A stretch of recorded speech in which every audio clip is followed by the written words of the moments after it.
This I don't want to say it contradicts what you said earlier in guys that might trip you up, and that's Tony Finau.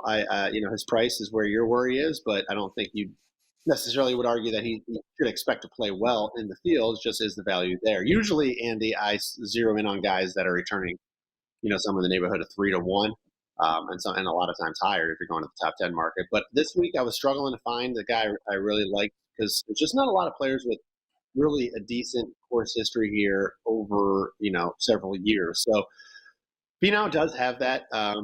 If you look at his history, at this event, it's pretty solid, and he comes in obviously in good form too. He was a rare miscut. You mentioned that last week at the PGA. Excuse me, he didn't miss the cut, but he was a rare miss in general. He finished really near the bottom of those that did make the cut, but that snapped a run of 14 straight starts with no finish worse than tied for 31st, including 10 top 20s and 2 wins. And I know, maybe there's an argument he's not going to win this week because the field's not there, but to top 20 it, I think that's pretty safe. And it's minus 125 right now.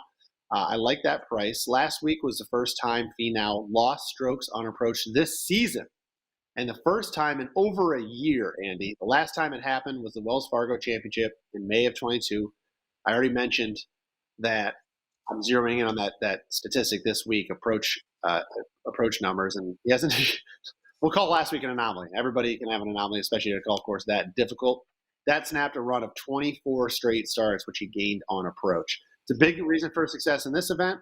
He's made the cut in all 7 starts at Colonial. He's got 4 top 20s, including a tie for 4th last year.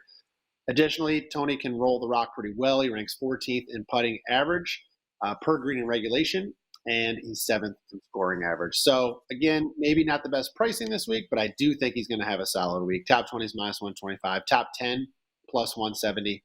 I think it's decent enough. I'm definitely going to get behind him this week. Tony Finau.